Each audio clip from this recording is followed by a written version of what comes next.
اللہ صلی اللہ علیہ وسلم نے ارشاد فرمایا مسلمان جو توحید پر جس کی موت واقع ہو اللہ نے جہنم کی آگ اس پر حرام کر دی ہے. اب اس حدیث کو اگر آپ دیکھو گے تو اس سے تو صاف پتہ چلتا ہے کہ صرف توحید پر موت ہونا کافی ہے, اعمال کی ضرورت بولو بھائی نہیں ہے. لیکن جب علماء سے پوچھیں گے تو علماء بتائیں گے نہیں بھائی اس سے ملتی جلتی دوسری حدیثیں بھی ہیں جس سے پتہ چلتا ہے کہ جو نماز نہیں پڑھتا اس کو یہ عذاب ہوگا, جو روزہ نہیں رکھتا اس کو یہ عذاب ہوگا. آپ کو پتہ ہے حضرت ابو ہریرہ رضی اللہ تعالی عنہ ایک مرتبہ وہ جا رہے تھے تو انہوں نے حضرت عمر رضی اللہ تعالی عنہ ان کو ملے, وہ حدیث سناتے جا رہے تھے سب کو, من قال لا الہ الا اللہ دخل الجنہ, جس نے کہا کہ اللہ کے سوا کوئی عبادت کے لائق نہیں وہ جنت میں داخل ہوگا. وہ حدیث سنا رہے ہیں سب. حضرت عمر ملے ان کو, حضرت عمر کو بھی انہوں نے حدیث, اور نبی صلی اللہ علیہ وسلم کا جوتا نعلین وہ بطور نعل مبارک بطور دلیل کے بھی کہ میں نے نبی صلی اللہ علیہ وسلم سے یہ حدیث سنی ہے. حضرت عمر ملے نا, حضرت عمر رضی اللہ تعالیٰ عنہ کو بھی انہوں نے حدیث سنائی تو حضرت عمر نے ایسے دھکا دیا, فرماتے ہیں فخررت علی استی, میں کولوں کے بر زمین پہ گرا. حضرت عمر ایسے غضبناک ہوئے اور ان کو یہ حدیث سنانے سے منع کر دیا. کیوں منع کیا؟ کہ لوگ اس پر اعتماد کر لیں گے, لوگ کہیں گے بھائی ہم نے تو سب نے لا الہ الا اللہ پڑھا ہوا ہے, ہم تو سیدھا کہاں جائیں گے جنت میں. اس کا مفہوم نہیں سمجھیں گے کہ یہ تو کلمے کی ایک فضیلت بیان کی جا رہی ہے. میں صبح فجر کے بعد روزانہ ایک حدیث کی تعلیم کرتا ہوں. آج میں نے 2 حدیثیں چھوڑ دی ہیں. ریاض الصالحین کی میں تعلیم کرتا ہوں نا فجر کی نماز کے بعد اپنی مسجد میں, ریاض الصالحین سے. آج میں نے جان کر 2 حدیثیں چھوڑی ہیں. کیوں چھوڑی ہیں؟ میں نے کہا ان کا مفہوم بیان کرنے میں بہت ٹائم لگے گا اور اگر تشریح نہیں کی تو لوگ حدیث کا مطلب غلط سمجھیں گے. اب میں سنا دیتا ہوں وہ حدیث آپ کو, کیونکہ میں تھوڑا اس کو ڈیفائن بھی کر سکتا ہوں. رسول اللہ صلی اللہ علیہ وسلم نے فرمایا کہ اگر تم لوگ سب گناہ چھوڑ دو, کوئی بھی گناہ نہ کرے, اللہ اس قوم کو ختم کر دے گا. اگر دنیا میں سارے مسلمان سب ٹھیک ہو جائیں, سارے لوگ مسلمان ہو جائیں اور سب ٹھیک سب نیک بن جائیں تو اللہ سب کو کیا کر دے گا؟ مار دے گا. اور ایسے لوگ پیدا کرے گا جو گناہ کریں اور پھر اللہ سے توبہ کریں. اب میں نے یہ حدیث نہیں سنائی آج, میں نے کہا اس سے گناہوں پر کیا ہوں گے, لوگ جری ہو جائیں گے, کیونکہ اب ایسے ہی گناہ کر رہے ہیں. کہ اچھا اللہ کو گناہ اتنے پسند ہیں کہ نیک آدمی کو تو اللہ ویسے ہی مار دیں. بھائی اگر اللہ کو گناہ پسند ہوتے تو اللہ گناہگاروں کو جہنم میں ڈالتا ہے. بھائی یہ اصل میں توبہ کی فضیلت پر ہے, یہ گناہ چھڑوانے کے لیے ہے, کیونکہ گناہ تو کوئی نہ کوئی کسی نہ کسی درجے میں کر ہی رہا ہوتا ہے نا. تو ان کو تسلی دی جا رہی ہے کہ بھائی توبہ اتنی بڑی نیکی ہے کہ اللہ کو اس زمین پر توبہ والی نیکی بھی چاہیے. سمجھ آ رہی ہے بات؟ تو اگر کسی سے گناہ ہو گیا تو مایوس نہ ہو, توبہ کر کے توبہ والی نیکی کا آپشن اس کے پاس ہے. اور یہ نیکی اللہ کو اتنی محبوب ہے کہ دنیا میں اگر یہ نیکی ختم ہو گئی توبہ والی نیکی تو اللہ کو ایسے لوگ پسند ہے ہی نہیں. اللہ تو چاہتے ہیں کہ گڑ گڑاؤ میرے سامنے تاکہ مجھے معاف کرنے میں مزہ بھی تو آئے نا. رحمت تو جب ہی ظاہر ہوگی جب تمہاری حرکتوں کی وجہ سے جہنم واجب ہو چکی تھی, مگر میں اپنی رحمت سے اس کو معاف کر دوں تو مزہ آتا ہے مجھے معاف کرنے میں. وہ معاف کرنے کا مزہ جب آئے گا جب غلطی بھی تو ہو تم سے, غلطی نہیں ہو رہی, سارے نیک نیٹ کلین بولیں گے اللہ ہم تو اتنے اچھے تھے, ہمیں تو ایسی جنت میں بھیج. کیا خیال ہے بھائی؟ باپ رحم دل ہے, کیا مطلب؟ بیٹے سے غلطیاں ہوتی ہیں اگنور کرتا ہے, تب بیٹا تعریف کرے گا یار میرا ابا بہت اچھا ہے. اگر آپ صبح شام ابا ابا کرتے رہتے ہو, ہر وقت ابا کی خدمت میں, ابا کے پاؤں دبا رہے ہو, ابا کی شلوار استری کر رہے ہو, ابا کی قمیض استری کر رہے ہو, ابا کی پگڑی استری, اگر پگڑی پہنتے ہیں, آج کل کے ابا پگڑیاں کہاں پہنتے ہیں, تو پینٹ استری کی آپ نے ابا کی, سارا خیال ہر وقت ابا میرے ابا میرے ابا. تو ابا نے بھی آپ سے ذرا تمیز سے بات کر لی, میرا بیٹا بہت اچھا, تو آپ بولے گا بھائی ہم بھی ابا کے ساتھ اتنے اچھے ہیں تو ابا بھی ہمارے ساتھ ظاہر اچھا ہی. آج کل کون ابا کے ساتھ اچھا ہوتا ہے؟ تو میں جب اتنا اچھا ہوں تو ابا کا اتنا حق تو بنتا ہے کہ ہمیں بھی ابا اپریشیٹ کریں. لیکن آپ نالائق, اور باپ ہر جگہ آپ کے آگے آ کے کھڑا ہوتا ہے, کہہ رہا ہے بھائی نالائق ہے لیکن ہے تو اپنا ہی نا. کیا خیال ہے؟ پھر آپ میں اگر غیرت ہوگی تو آپ باپ سے محبت کرو گے, یار ابا نے میری بڑی بڑی غلطیوں کو معاف کیا, آج میں اگر اس اسٹیج پہ پہنچا ہوں تو میری غلطیوں پہ ابا نے پردہ بھی ڈالا ہے, مجھے لوگوں کے سامنے ذلیل بھی نہیں کیا. جب لوگوں کے ساتھ آتا ہوں تو تعریف کرتے ہیں میرا بڑا ہونہار بیٹا ہے, حالانکہ مجھے پتا ہے میں کیسا ہوں. ایک وقت آئے گا آپ کا دل ابا کے لیے پگھل جائے گا. تو اللہ پتہ ہے کیا چاہتے ہیں بندوں سے؟ اللہ کہتے ہیں یار نماز بھی پڑھو, روزہ بھی رکھو, سب کچھ ہے, لیکن پہلے محبت تو کرو. یہ خشک نمازیں نہیں چاہیے اللہ کو, یہ خشک روزے نہیں چاہیے. اللہ کو چاہیے اللہ کی محبت میں دھڑکنے والا دل. وہ دل جب ہی دھڑکتا ہے جب انسان سے اگر گناہ ہو جائے اور اسے پتا ہے میرے لیے جہنم کی آگ ہے, گناہ ہے, میرے پاس کوئی آپشن نہیں ہے, اللہ سے گڑ گڑاتا ہے اللہ معاف کر دے, معاف کر دے. تو اللہ کو اتنا مزہ آتا ہے کہ بھائی سزا بنتی تھی مگر میں کیا کر رہا ہوں, معاف کر رہا ہوں اس کو. تو یہ شان جب ہی ظاہر ہوگی جب گناہ بھی تو ہو. کیسی پیاری حدیث ہے, رسول اللہ صلی اللہ علیہ وسلم نے فرمایا جب کسی بندے سے گناہ ہوتا ہے تو وہ اللہ کے وہ آتا ہے توبہ کرنے کے لیے. یہ کل پڑھوں گا ریاض الصالحین, اگلا کل والا نمبر اس حدیث کا ہے. تو وہ جب آتا ہے اللہ کے سامنے توبہ کرتا ہے کہ اے اللہ مجھ سے گناہ ہو گیا, مجھے معاف کر دے. تو اللہ تعالیٰ فرشتوں سے کہتے ہیں دیکھو اے فرشتوں, اس بندے سے گناہ ہوا, بہت سوں سے گناہ ہوتے ہیں, اس سے بھی ہوا, بہت سے میرے پاس معافی مانگنے نہیں آئے, یہ آیا ہے. کیوں؟ اس لیے کہ اس کو پتا ہے ان لہو ربن, اس کا ایک رب ہے جو اس گناہ پر اس کو سزا بھی دے سکتا ہے اور اس گناہ کو معاف بھی کر سکتا ہے. اس کو پتا ہے, یہ اس جذبے سے آ جائے, ورنہ یہ بھی نہ آتا تو کیا ہو جاتا. کوئی سزا تھوڑی ملتی ہے فوراً. بھائی گناہ پہ فوراً شرابی بھی گھوم رہے ہیں, کوئی فوراً سزا ملتی ہے؟ چور بھی گھوم رہے ہیں, ڈاکو بھی گھوم رہے ہیں, قاتل بھی گھوم رہے ہیں, ماں باپ کے نافرمان, بلکہ زیادہ ترقی کر رہے ہوتے ہیں. آدمی وہ فضائل ہی سنا رہا ہوتا ہے بیٹھ کے, ایسا ہی ہے نا. کیا خیال ہے بھائی؟ جان بنتی ہے نا زیادہ کھانے پینے سے, تو بہت دفعہ تو حلال سے ہی بن جاتی ہے, لیکن اکثر اوقات بھائی آپ دیکھ لو جنہوں نے ماشاءاللہ اللہ بچائے حرام کا پیسہ جنہوں نے کھایا ان کی صحت ہی الگ چہرے سے پتہ چل رہا ہوتا ہے ان کے. تو کتنے لوگ ہیں, اللہ تعالیٰ فرشتوں سے کہ کتنے لوگ ہیں گناہ ہوتے ہیں, یا تو فوراً سزا مل رہی ہوتی نا, پھر تو سارے آ جاتے, سب کو پتہ ہے اب سزا ملنے والی ہے, سب گرفتاریاں دے رہے ہوتے اللہ کے پاس آ کے, اللہ مار دے, اللہ سزا دے دے. لیکن اللہ کو دیکھا ہم میں سے کسی نے نہیں ہے, اور گناہ پہ دنیا میں کوئی سزا بھی نہیں مل رہی ہوتی, ٹھیک ہے نا. تو اللہ فرماتے ہیں اس کو پتہ ہے کہ سزا میرا رب مجھے دے گا, وہ قدرت رکھتا ہے, اور اس سے بڑی بات یہ کہ معاف بھی وہی کر سکتا ہے. جرم اس کا کیا تو معافی بھی کس کے ہاتھ میں ہے؟ اس کے ہاتھ. لا ملجا ولا منجا منک الا الیک, حدیث میں دعا سکھائی ہے, اے اللہ تجھ سے بھاگنے کی جگہ بھی تیرے پاس ہی ہے. یعنی دیکھو کسی ڈاکو سے بچ کے بھاگو تو تھانے میں چلے جاؤ, علاقے کے ناظم کے پاس چلے جاؤ, لیکن اگر ڈاکو بہت طاقتور ہے تو آپ کو پتا ہے میں کہیں بھی بچ کے نہیں بھاگ سکتا, اب تو میرے لیے موت ہے.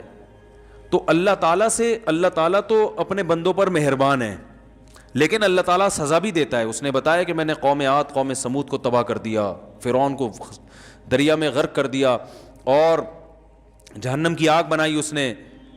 لیکن اللہ تعالیٰ جب دشمنی پہ آئے تو وہ ایسا ہے کہ اس سے آپ بھاگ نہیں سکتے, تو اب اسی کے پاس آ کے آپ کو اسی کے پاؤں میں گرنا پڑے گا. ایک واقعہ ہم نے بعض بزرگوں سے سنا ہے, اس کی سند کی مجھے تحقیق نہیں ہے. لوگ کہتے ہیں سند کی تحقیق نہیں ہے تو سنا کیوں رہے ہو؟ یہی بتانے کے لیے سنا رہے ہیں کہ جب سند کی تحقیق نہیں ہے تو یہ واقعہ اتنی اہمیت کا حامل نہیں ہے کہ اس کی تحقیق کی جائے. ہم اپنا ٹائم ان فضول چیزوں میں ضائع نہیں کرتے. یا کوئی فقہی مسئلہ ہو نا پھر تو ٹھیک ہے. یہ کہہ سکتے ہیں کہ جب سند کی تحقیق نہیں ہے تو یہ تو جھوٹا قصہ ہو گیا.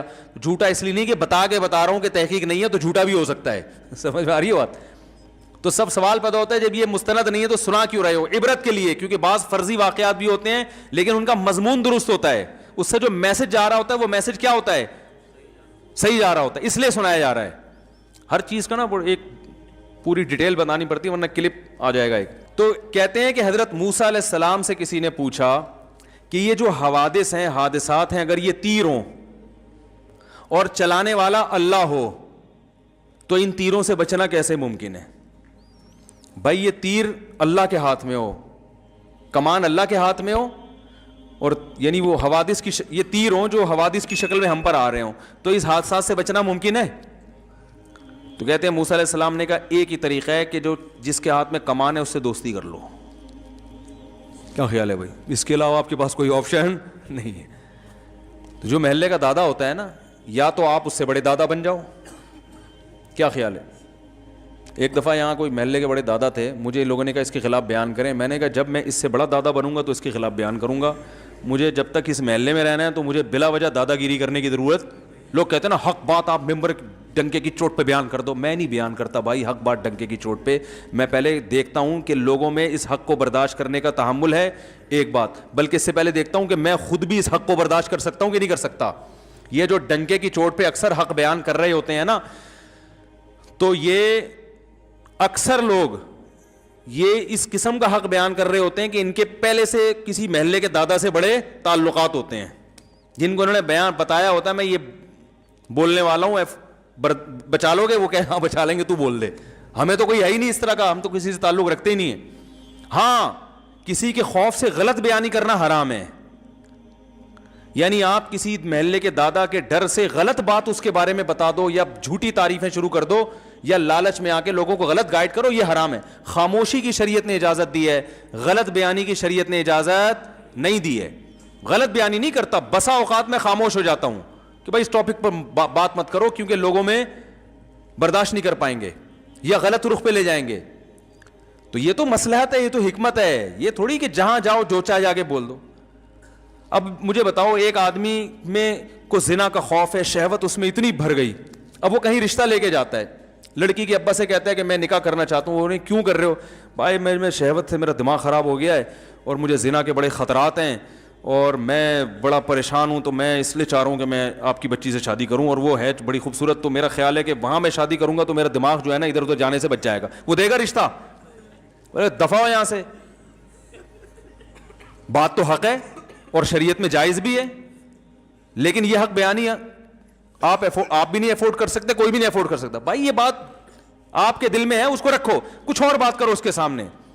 وہی نکاح سنت ہے, نبی صلی اللہ علیہ وسلم کی ترغیب ہے, اس لیے کرنا چاہ رہا ہوں. اس طرح کی باتیں آپ کرو گے تو یہ منافقت نہیں کہلائے گی, یہ مصلحت کہلائے گی. ہر بات ہر جگہ کہنے کی نہیں ہوتی. ایک صاحب نے ایک شادی کی تو مجھے بتایا کہ میں نے نکاح کا پیغام بھیجا اور ان کو میں نے پہلے بتا دیا کہ میں 4 کروں گا. تو میں نے کہا واقعی آپ کریں گے؟ کہہ رہے میرا ارادہ تو نہیں ہے لیکن میں نے احتیاطاً بتا دیا. نہیں 4 نہیں, سوری 2 کروں گا. میں تو 4 کی ایک دم دماغ ادھر چلا جاتا ہے ہمارا. اس نے کہا کہ میں نے ان کو پہلے بتا دیا میں ہو سکتا ہے دوسری بھی کروں. تو میں نے کہا آپ نے ان کو, آپ کا واقعی ارادہ ہے؟ اگر ارادہ ہو پھر تو چلو ٹھیک ہے. کہہ رہے نہیں میرا ارادہ تو نہیں ہے لیکن میں نے احتیاطاً بتا دیا. میں نے کہا کیوں؟ کہہ رہے بھائی ہو سکتا ہے میری بیوی وہ جو ہے ایسی نکلے کہ بد اخلاق ہو اور مجھے ضرورت پڑ جائے دوسری شادی کی. بھائی عورتیں بد اخلاق بھی نکلتی ہیں, کچھ ایسی ہوتی ہیں جو بانجھ ہوتی ہیں, اولاد نہیں ہو سکتا ہے شادی کے بعد پتہ چلے بانجھ ہے. میں نے کہا بہت اچھا کیا آپ نے, بڑی زبردست کلیریفیکیشن کر دیا آپ نے. میں نے کہا لڑکی کے ابا کو میں کہوں گا کہ آپ کو بھی بتا دیں کہ ہو سکتا ہے ہم آپ سے طلاق لے لیں. بھائی ہم شادی تو کر رہے ہیں لیکن اس بات کا امکان ہے کہ ہم آپ سے طلاق لے کے اس کی کہیں اور شادی کر دیں. آپ پوچھو کیوں؟ بھائی ہو سکتا ہے آپ چرسی نکلو. کیا خیال ہے آپ کو؟ نہیں میں تو چرس نہیں پیتا, میرا لیبارٹری ٹیسٹ کروا لیں. بھائی ہو سکتا ہے بعد میں چرسی بن جاؤ. ہو سکنے پر تو یار دنیا میں بہت کچھ ہو سکتا ہے, ابھی جو ہے اس کے حساب سے بات کرو نا. میں نے کہا آپ کا ارادہ ہے نہیں, خام میں وہ رشتہ توڑ دیا انہوں نے. وہ بالکل صحیح کیا لڑکی کے ابا نے, بہت اچھا کیا توڑ کے. میں نے کہا کوئی بھی ہوتا رشتہ توڑتا ہے بلا وجہ, ہو سکتا ہے ہو سکتا ہے.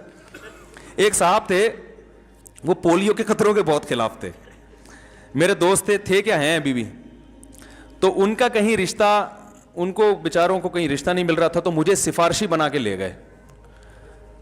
کہیں کوئی لڑکی کا رشتہ آیا ان کے لیے تو مجھے سفارشی بنا کے لے گئے کہ آپ بھی چلیں, تھوڑا تھا آپ تھوڑے سے مشہور آدمی ہیں تو میری سفارش کر دیے گئے تو چانس زیادہ ہے. میں نے کہا چل بھائی ٹھیک ہے لے چلتے ہیں.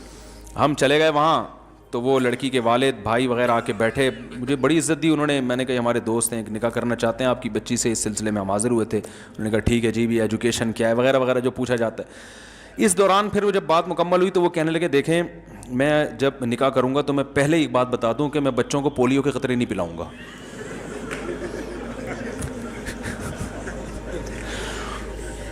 ابے میں سر پکڑ کے بیٹھ گیا یوں کر کے.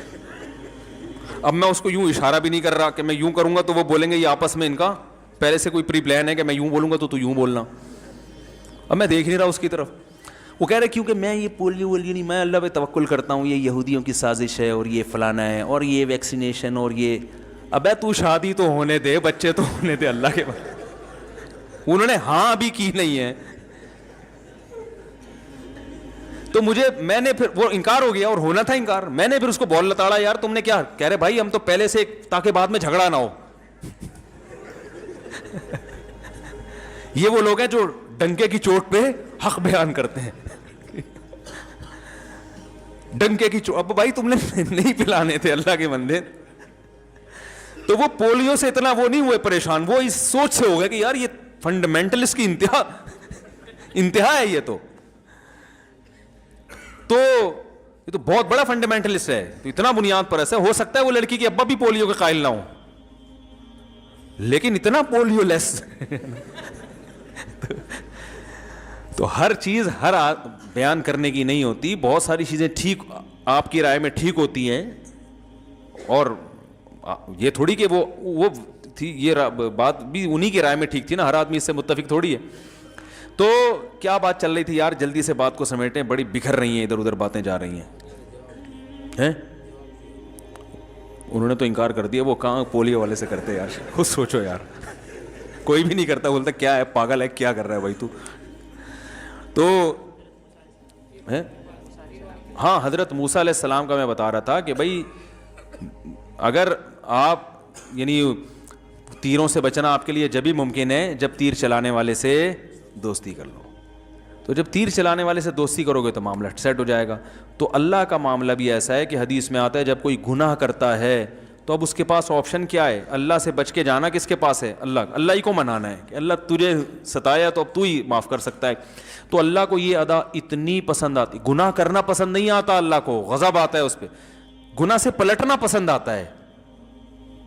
اب اس نیت سے کوئی گناہ کرے کہ میں پہلے گناہ کروں گا تاکہ پلٹ کے اللہ کو راضی کروں, تو وہ بیوقوف ہے.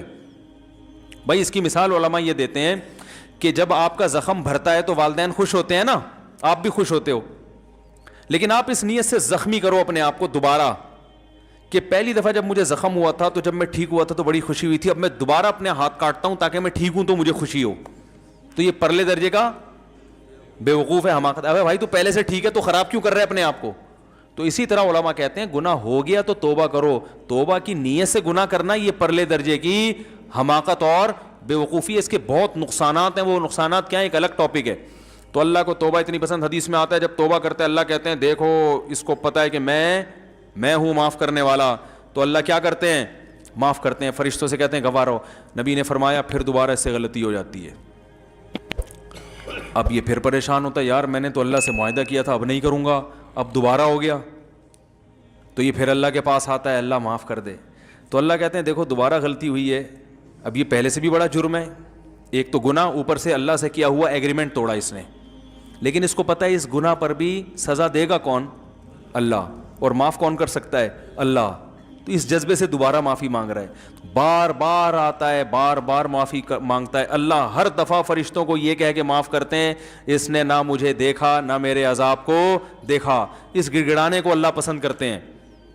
تو اس لیے حدیث میں آتا ہے سارے اگر نیک پرہیزگار بن جائیں اللہ سب کو ختم کرے گا, ایسے لوگ پیدا کرے گا جو غلطی کریں اور پھر اللہ سے توبہ کریں. اس کا مطلب یہ نہیں ہے کہ اب آپ غلطیاں, کیونکہ ہم میں سے ہر شخص بہت سی غلطیاں کر چکا ہے, اب آپ کو نئی غلطی جو ہے نا معاشرے میں جو ہے وہ اس کا تعارف کروانے کی ضرورت نہیں ہے. تو توبہ کی ترغیب ہے, یہ غلطیاں کرنے کی ترغیب. اس کو نبی صلی اللہ علیہ وسلم نے اس انداز سے ڈیفائن کیا ہے, اس انداز سے سمجھایا ہے تاکہ توبہ کی, ورنہ ایسا ہوگا نہیں. تو یہ توبہ کی اتنی بڑی فضیلت ہے. اب اگر آپ ادھوری حدیث سنیں گے نا تو فوراً لوگوں کا ذہن کہاں جاتا ہے, گناہ کی طرف, کہ یار گناہ کوئی اتنی بڑی چیز نہیں ہے. بھائی گناہ بہت بری چیز ہے, قتل پر کتنی شدید وعیدیں, نماز قضا کرنے پر. زنا اللہ کو اگر پسند ہوتا تو اللہ یہ کہتے کہ زانی کو چوک میں کھڑا کر کے 100 کوڑے مارو. اللہ تو ستار ہے نا, گناہوں پہ پردہ ڈالنے والا. لیکن زانی کا جرم گواہوں سے ثابت ہو گیا, اللہ کہتے ہیں نا نا نا, چوک پہ لا کے اس کو 100 کوڑے مارو. شادی شدہ تو سنسار کر دو, پتھروں سے مار کے ہلاک کر دو. اس سے پتہ چلتا ہے اللہ کو گناہ پہ ذرا بھی خوشی نہیں ہوتی, گناہ سے توبہ پہ خوشی ہوتی ہے اللہ تعالیٰ کو. تو میں یہ عرض کر رہا تھا کہ چاہے حدیث ہو, چاہے میڈیکل سائنس کی کوئی خبر ہو, چاہے سیاست کی کوئی خبر ہو, یا ملک میں کوئی ایسی خبر ہو کہ یہ ہونے والا ہے, تو وہ خبر ہمیشہ متعلقہ امور کے جو ماہرین ہیں ان تک لوٹائی جائے گی, ان سے ریسرچ کی جائے گی. آپ بتائیں ڈاکٹر صاحب یہ جو گردوں کے بارے میں ایک خبر آئی ہے کہ انسان کے 3 گردے ہوتے ہیں اور واٹس ایپ پہ بڑی گھوم رہی ہے, آپ اس سے متفق ہیں یا نہیں ہے؟ ٹھیک ہے نا ٹھیک ہے. اور فلاں جو خبر آئی ہے کہ کوئی حکمت سے متعلق ہو تو کسی بڑے حکیم سے پوچھا جائے, یا سیاست سے متعلق ہو تو جو سیاسی امور کے ماہرین ہیں ان سے پوچھا جائے, تو جس کسی شخصیت سے متعلق خبر ہو تو اس شخصیت سے پوچھا جائے, اس شخص سے پوچھا جائے کہ آپ خود اس بارے میں کیا کہتے ہیں, آپ نے ایسا کہا ہے. کسی ادارے کا فتویٰ ہو تو اس ادارے سے پوچھا جائے کہ آپ نے واقعی ایسا فتویٰ دیا بھی ہے یا نہیں دیا. تو جب پتہ چلتا ہے, تو یہ بھی ایک ایسی چیز ہے, بات کو میں سمیٹ کے ختم کرتا ہوں بس, کہ بغیر تصدیق کے آگے خبریں پھیلانا یہ بھی ایک ایسی چیز ہے جس سے معاشرے میں محبت پھیلتی ہے نا, اس سے نفرت کی آگ لگتی ہے, ایک دوسرے کے خلاف بدگمانیاں, لڑائیاں, جھگڑے اور ایک طوفان بدتمیزی. یہ سب چیزیں اسلام نے کیا کی ہیں, حرام کی. اور پھر ایک آیت اور سورہ حجرات کی پڑھ دوں. اللہ نے فرمایا نا کہ بغیر, سورہ حجرات کا پہلا حکم کیا تھا, ادب احترام. دوسرا حکم کیا تھا, بغیر تصدیق کے خبریں نہ پھیلایا کرو. تیسرا حکم, مسلمانوں کی 2 جماعتیں آپس میں لڑ پڑیں تو تیسری بھی جماعت لڑے, سلو کراؤ. تو اگر یہ مسلمانوں کی 2 جماعتیں میدان جنگ میں لڑیں تو بھی سلو ہے, یوٹیوب پہ لڑ پڑیں تو بھی کیا ہے, فیس بک پہ لڑ پڑیں تو بھی, بولو نا بھائی سلو کراؤ یار. بولو بھائی نہیں وہ ایسا نہیں تھا, وہ ان کا مطلب یہ نہیں تھا. ان کو بولو نہیں بھائی وہ ایسا نہیں تھا, ان کا مطلب. حدیث میں تو یہاں تک آتا ہے لیس الکذاب الذی یکذب لیصلح بین الناس, وہ جھوٹا نہیں ہے جو لوگوں میں سلو کرانے کے لیے جھوٹ بولے. اللہ کیا اس کو جھوٹا شمار, اور ہم سچ تو بول نہیں سکتے, توڑوانے کے لیے جھوٹ بولتے ہیں. تو لوگوں میں علماء بھی داخل ہیں, عوام بھی داخل ہیں, میاں بیوی بھی داخل ہیں, اولاد بھی داخل ہے, والدین کا اولاد سے رشتہ دار آپس میں بھی داخل ہیں. تو اس میں تو ہمیں جھوٹ, اگرچہ بہت سے علماء کی رائے سری جھوٹ مراد نہیں ہے, اس سے گول مول کلام, وہ کچھ اور مطلب سمجھے, آپ کچھ اور. تو اس کی جب ہمیں اجازت کیا ترغیب دے دی گئی ہے, تو جھوٹ بول کے لڑوانے کی, بغیر تحقیق کی خبریں پھیلا کے لڑوانے کی کہاں سے ہمیں اجازت ہوگی. تو اس لیے اللہ نے فرمایا انما المؤمنون اخوۃ فاصلحوا بین اخویکم, مومنین آپس میں بھائی ہیں, ان کے درمیان آپس میں سلو کراؤ.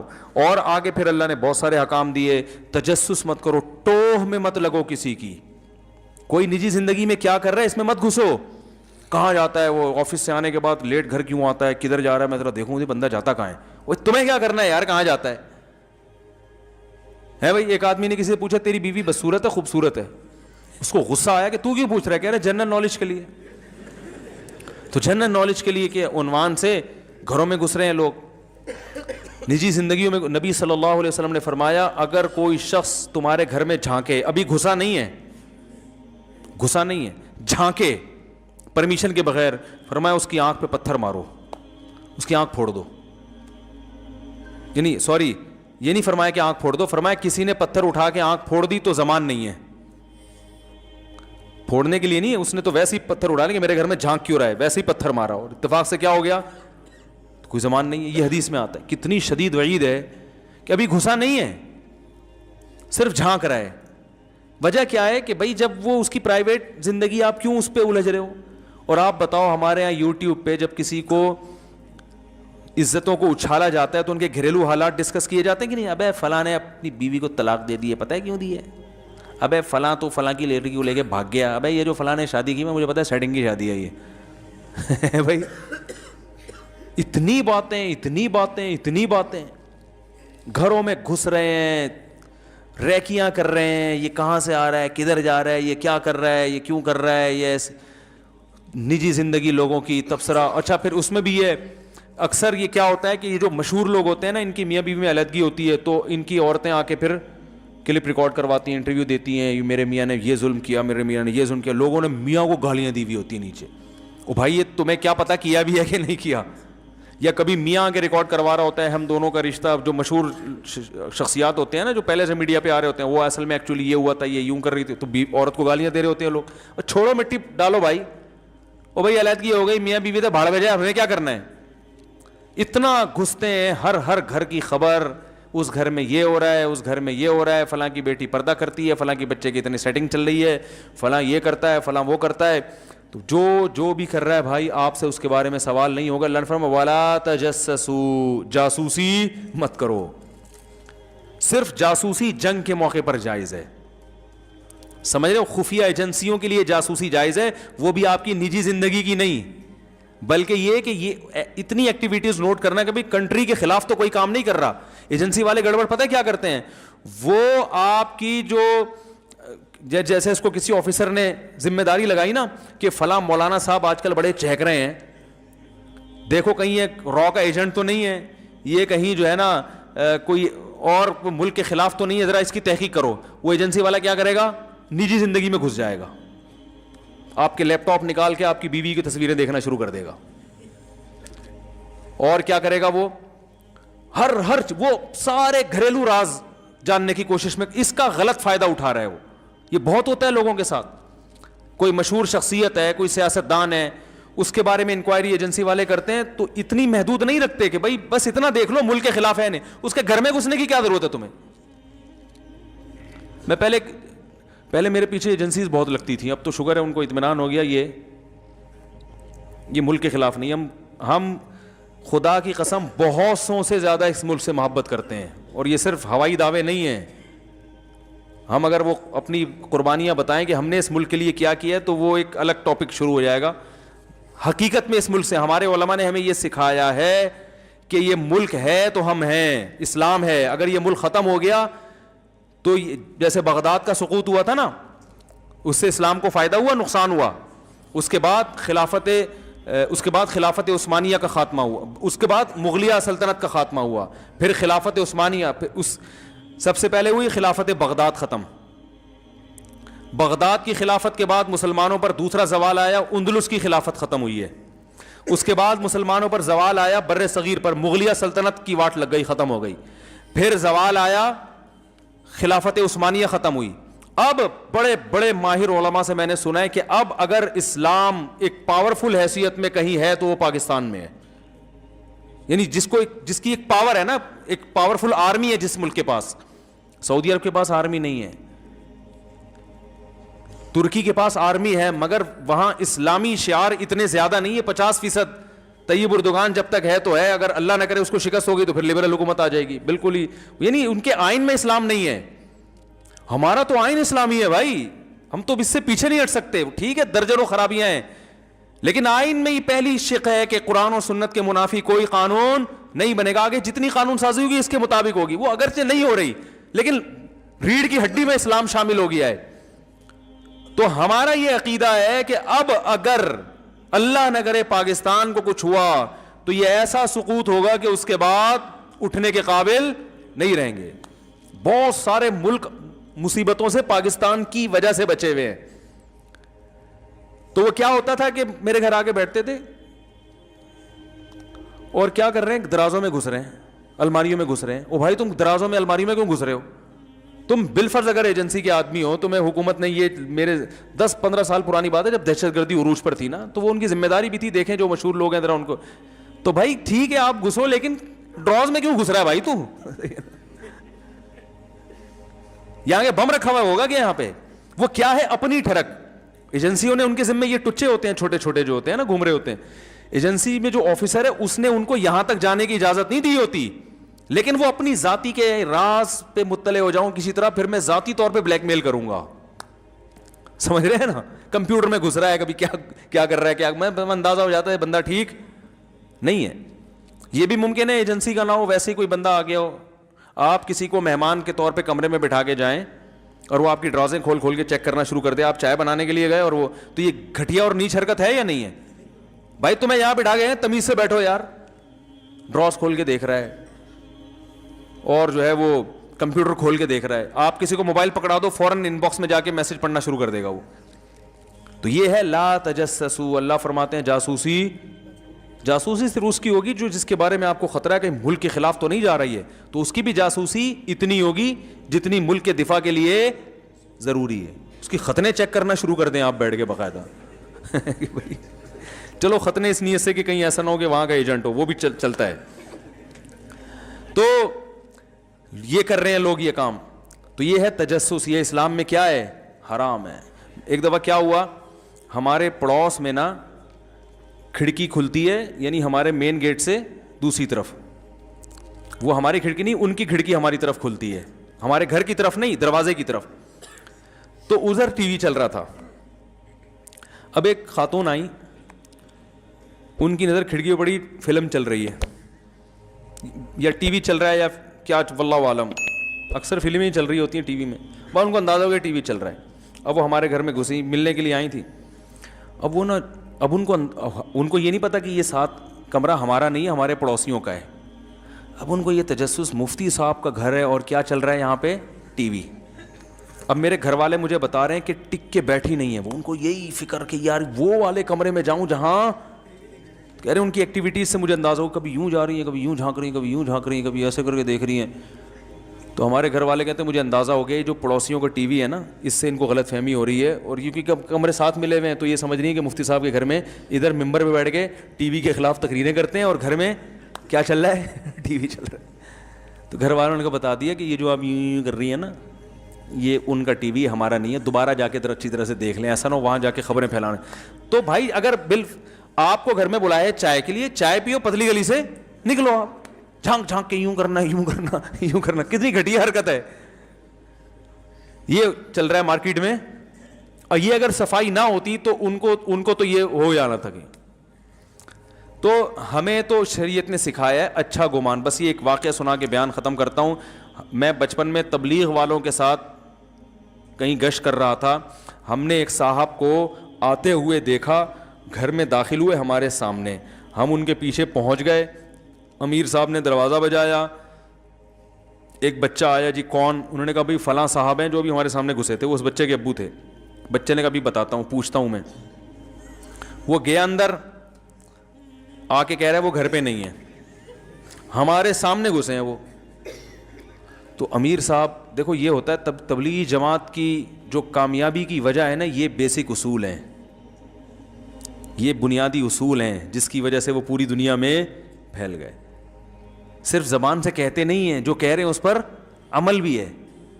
تو امیر صاحب نے کہا, امیر صاحب کو اندازہ ہو گیا کہ بھئی یہ بدگمانی ہو رہی ہے ان سب کو. تو انہوں نے کہا دیکھو مسلمان, ہم تبلیغ کرنے نکلے ہیں نا, تو پہلے خود تو عمل کریں. خود عمل میں کیا ہے کہ کسی کے خلاف بدگمانی, قرآن میں اللہ فرماتے ہیں مت کرو, اچھا معامل تلاش کرو. تو انہوں نے کہا وہ یہاں سے آئے ہیں, پیچھے بھی دروازہ ہے, جو میں اکثر بیان میں کہتا ہوں نا پتلی گلی, تو بھائی چوڑی گلی کے ساتھ پتلی گلی بھی تو ہوتی ہے نا.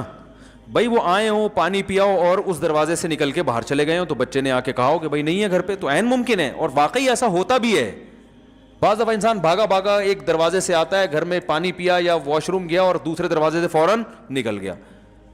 تو مجھے ان کا یہ جملہ بہت اچھا لگا اس واقعے میں. 12-13 سال کا تھا اس وقت سے مجھے یہ واقعہ ذہن سے نکلتا نہیں ہے.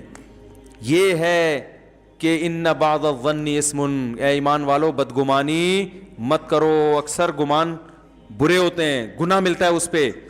اچھا محمل تلاش کرو بھائی, کہ ضروری تھوڑی جھوٹ بول رہا ہو, لیکن ہم کیا کرتے ہیں 99% امکان ہوتا ہے کہ سچ بول رہا ہے, لیکن 1% چانس ہوتا ہے جھوٹ بولا, تو ہم کہتے ہیں چھوڑو ایک نمبر کا وہ جھوٹ, ابے ہمیں پتہ ہے جھوٹ بول رہا ہے. جلیلی سوال کے جواب دے دیتے ہیں, بھائی میرے بھائی نے اپنی اہلیہ کو 3 طلاق دی, اب کہتے ہیں کہ حلالہ کر لیا, لیکن ہم نے کوئی تصدیق نہیں کی. کیا تصدیق کرانا ضروری ہے؟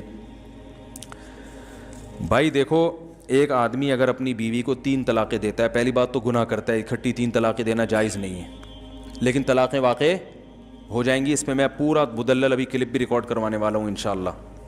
ایک چینل پہ ریکارڈ کروا چکا ہوں, مگر وہ چینل مشہور نہیں ہے تو کوئی سنتا ہی نہیں, اس دوبارہ سے ریکارڈ کرواؤں گا. میرے یہ علمی بیانات ہوتے, یہ جو میرے بیانات ہوتے ہیں نا, یہ واضح و نصیحت ہے, اس پر کسی کے علم کو نہ پرکھا کریں آپ بیٹھ کے, سمجھ رہے ہو. جو میرے جو تحقیقی بیانات ہیں یا میری تحقیقی مقالے ہیں وہ الگ ہیں, اس کا اسٹائل بولو بھائی الگ ہوتا ہے. ان کو مقالے میرے پڑھیں آپ, ریسرچ پہ تحقیقی جو مقالے میں نے لکھے ہیں, اس کے بعد آپ فیصلہ کریں کہ قدوری پڑھانے کی طاقت ہے یا نہیں. ہو سکتا ہے میں بالکل قدوری بھی نہ پڑھا سکتا ہوں, لیکن آپ پہلے ریسرچ کر لیں, اس کے بعد آپ فیصلہ کریں. واضح و نصیحت والے بیانات سے نہیں پرکھا جاتا کسی کی علمیت کو, وہ تحقیقی میدان وہ الگ ہوتا ہے. اچھا میرے بھائی, تو یاد رکھو جس نے بھی 3 طلاقیں دی بیوی کو, تو طلاقیں دے کے پہلی بات تو برا کام کیا, 3 جائز نہیں ہے.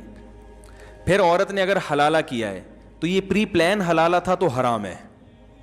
پری پلان کا مطلب عدت گزرنے کے بعد اس خاتون نے کسی مرد سے نکاح کیا اور پہلے سے ایگریمنٹ کیا کہ آپ نکاح کے بعد ہم بستری کے بعد مجھے طلاق دے دو گے, تو یہ ایگریمنٹ کی وجہ سے یہ حلالہ کیا ہو گیا؟ لعنتی عمل ہو گیا. رسول اللہ صلی اللہ علیہ وسلم نے ارشاد فرمایا لعن اللہ المحلل والمحلل لہ, حلالہ کرنے والے اور جس کے لیے کیا جا رہا ہے ان دونوں پر اللہ کی لعنت. جس کے لیے کیا جا رہا ہے وجہ اس کی یہی ہے کہ وہ بھی اس میں پلان کا حصہ بنتا ہے. وہ کہتا ہے میری بیوی سے تم شادی کرو اور پھر یوں کر دینا اور پھر یوں کر, ایگریمنٹ ہوتا ہے. اگر ایگریمنٹ نہیں تھا, اچھا حلال پھر بھی ہو جائے گی, کیونکہ نبی نے اس کو بھی حلال کرنے والا ہی کہا ہے. جس حلالے پر لعنت کی ہے لعنت تو ہوگی, لیکن بیوی طلاق کے بعد پہلے شوہر کے لیے حلال بہرحال ہو جائے گی. یہ حدیث سے پتہ چلتا ہے, کیونکہ آپ نے فرمایا حلال کروانے, محلل کہتے ہیں حلال کروانا, حلالہ کروانا تو ہم نے بتایا نا, لعن اللہ المحلل, نبی نے فرمایا وہ شخص جو اس عورت کو پہلے شوہر کے لیے حلال کرے اس پر بھی لعنت, اور جس کے لیے حلال کیا ہے اس پر بھی پتہ ہے حلال تو ہو گیا ہی نا. نہیں آئی بات میرا خیال ہے, لیکن غلط طریقے سے کیا ہے تو اس عمل پر لعنت ہوگی, مگر حلال ہو جائے گی. ابھی اس عورت کے لیے دوسرے شوہر سے طلاق لینے کے بعد عدت کے بعد پہلے شوہر سے نکاح حلال ہو جائے گا, یہ تو حدیث سے پتہ چل رہا ہے. سمجھ میں آ رہی ہے بات؟ لیکن یہ عمل ایگریمنٹ کر کے کیا تو کیا ہو جائے گا؟ حرام, ناجائز, گناہ ملے گا اس پہ. اور اگر بغیر ایگریمنٹ کے کیا ہے تو کوئی گناہ نہیں ہے. لوگ ہر قسم کے حلالے کو لعنت کا عمل کہتے ہیں, یہ تو قرآن کے خلاف ہے. قرآن میں اللہ کا ارشاد ہے فَإِن طَلَّقَهَا, مرد اگر زوجہ کو تیسری طلاق دے دے, فَلَا تَحِلُّ لَهُ مِن بَعْدُ حَتَّى تَنكِحَ زَوْجًا غَيْرَهُ, تو یہ عورت اس تیسری طلاق کے بعد پہلے شوہر کے لیے حلال نہیں ہے جب تک کہ یہ کسی دوسرے مرد سے نکاح نہ کر لے. اور حدیث میں آتا ہے صرف نکاح نہیں بلکہ ہم بستری بھی ہو. آگے قرآن کہہ رہے ہیں فَإِن طَلَّقَهَا, اس کے بعد اگر چاہے وہ فوراً بعد ہو, 1 سال کے بعد ہو, 20 سال کے بعد ہو, قرآن نے ایسی کوئی شرط نہیں لگائی ہے. میں دوبارہ آیت پڑھ لوں, فَإِن طَلَّقَهَا, اگر شوہر نے تیسری طلاق دے دی, فَلَا تَحِلُّ لَهُ مِن بَعْدُ, تو یہ عورت اس تیسری طلاق کے بعد شوہر کے لیے حلال نہیں ہے, حتیٰ, یہاں تک کہ, یعنی کب حلال ہوگی اللہ وہ وجہ بیان کر رہے ہیں, تنکیحا زوجن غیرہ, پہلے شوہر کے علاوہ کسی اور سے نکاح کر لے. فَإِن, پس اگر اس نکاح کے بعد, اور حدیث میں آتا ہے صرف نکاح نہیں بلکہ ہم بستری بھی, اس ہم بستری اور نکاح کے بعد فَإِن طَلَّقَهَا, یہ دوسرا طلاق دے دے, اگلی رات کو دے دے, 1 گھنٹے بعد دے دے, آدھے گھنٹے بعد دے دے, 15 منٹ بعد طلاق دے دے, 10 منٹ بعد طلاق دے دے, 10 سال کے بعد طلاق دے دے, ایسی کوئی تفصیل قرآن نے بیان نہیں کی ہے. چاہے 10 منٹ کے بعد طلاق دے دے, ہم بستری کی, ہم بستری کرتے ہی طلاق دے دے, اللہ فرماتے ہیں فَلَا جُنَاحَ عَلَيْهِمَا أَن يَتَرَاجَعَا, تو پرانے والے میاں اور اس پرانی بیوی جو ہے نا اس کی, ان دونوں کے لیے کوئی گناہ نہیں ہے اس میں أن يَتَرَاجَعَا, کہ یہ دوبارہ شادی کر لیں آپس میں. بات آ رہی ہے سمجھ میں؟ تو بھائی آپ غیرت اور کے جوش میں آ کے شریعت کو تبدیل کرنے کی کوشش نہ کریں. بہت سے لوگ کیا کرتے ہیں, وہ 3 طلاقوں کا جہاں مسئلہ ہے کہ بول حلالہ تو لعنت ہے, حلالہ تو یہ ہے, تو حلالہ کروا دیا, حلالہ کر. او بھائی جان, اگر قرآن, اگر یہ حلالہ لعنتی عمل ہوتا تو قرآن کیوں اس کو بیان کرتا؟ حدیث میں لعنت ہے, قرآن میں اس کی اجازت ہے, تو پتہ چلا حدیث والا حلالہ کچھ اور ہے, قرآن والا حلالہ کچھ اور ہے. پری پلان حلالہ ہے, وہ لعنت ہے. پلان یعنی پری پلان سے مراد ایگریمنٹ, ایگریمنٹ نہیں ہے.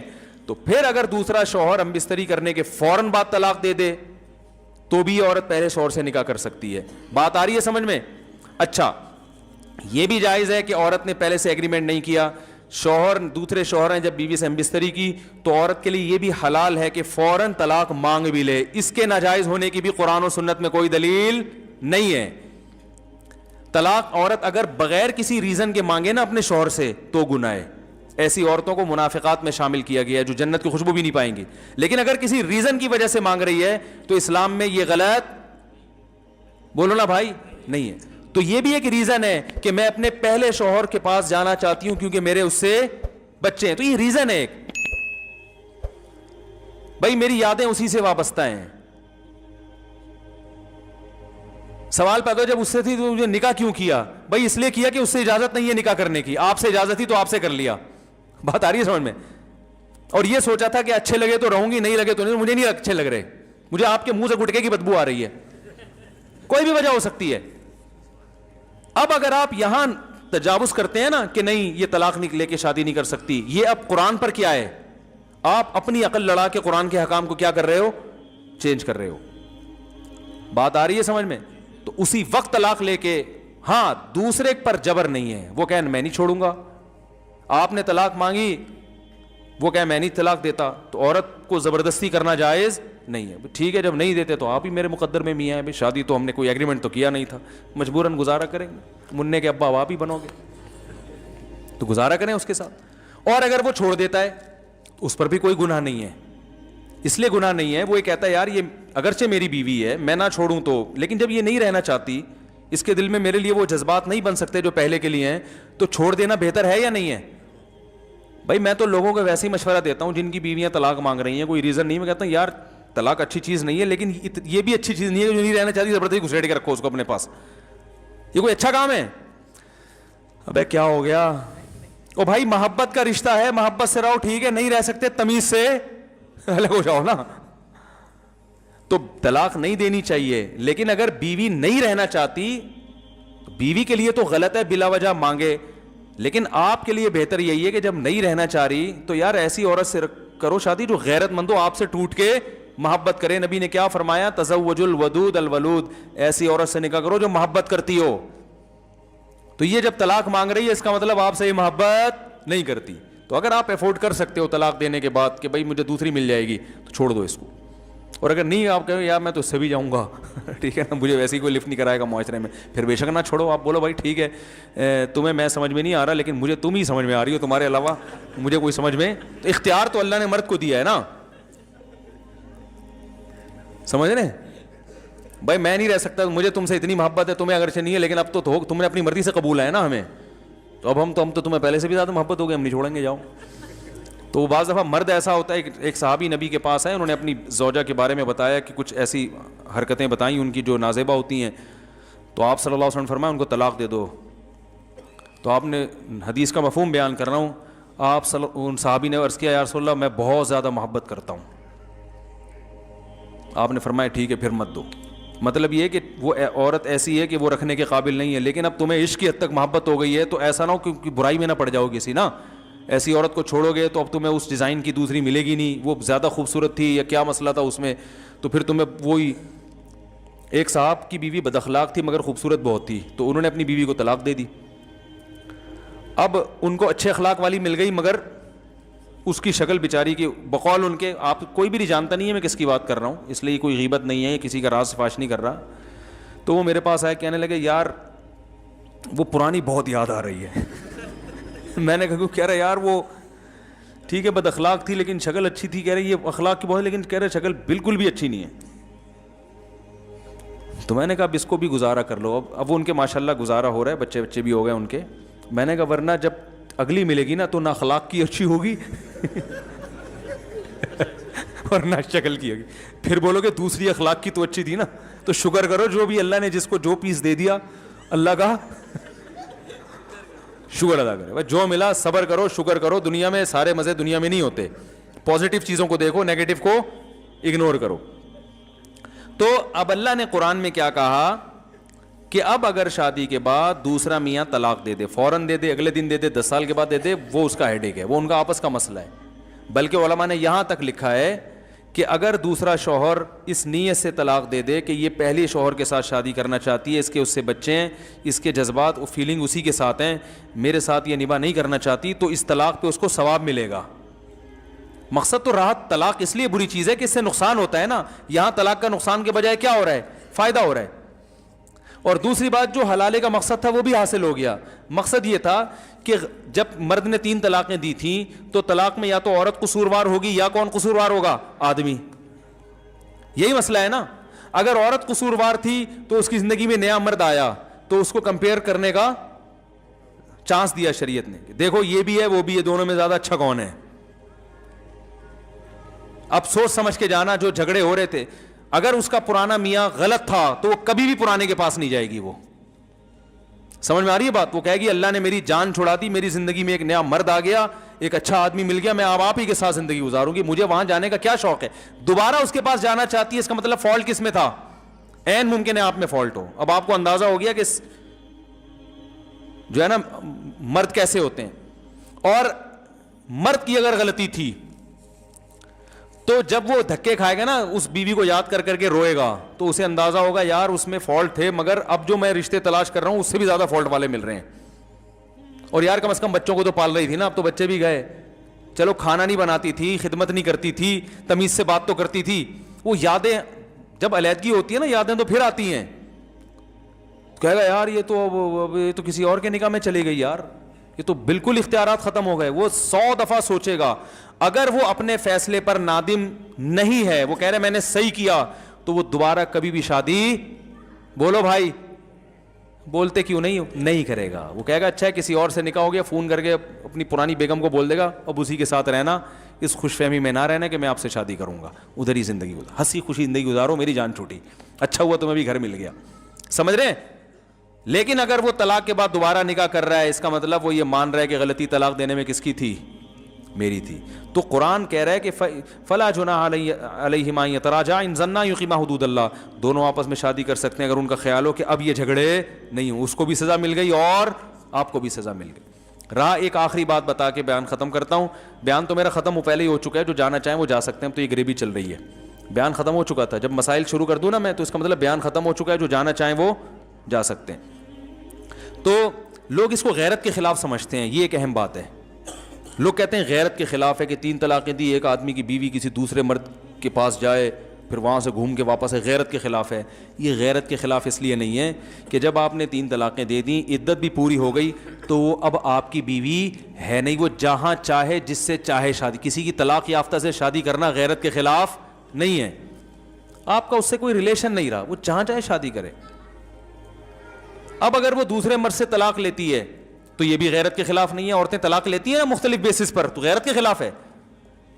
کسی بھی بیس پہ طلاق لیتی ہے, کوئی بیس معقول ہو, پھر جب طلاق لینے کے بعد عدت بھی پوری کر لے, تو جیسے اس کا کسی اور مرد سے نکاح کرنا غیرت کے خلاف نہیں ہے, اپنے پرانے میاں سے نکاح کرنا بھی غیرت کے خلاف نہیں ہے. تو کون سا اسٹیپ ہے جو آپ کو لگتا ہے یہاں سے غیرت کے خلاف کام شروع ہو رہا ہے؟ تو اس لیے جو جائز حلال ہے وہ غیرت کے خلاف نہیں ہے. سمجھ میں آئی بات کہ نہیں آئی؟ اللہ تعالیٰ سمجھنے کی عمل کی توفیق عطا فرمائے. علم معاشرے میں مارکیٹ میں شارٹ چل رہا ہے, بس تبصرے چل رہے ہیں آج کل معاشرے. سبحانک اللہم و بحمدک نشہد ان لا الہ الا انت نستغفرک.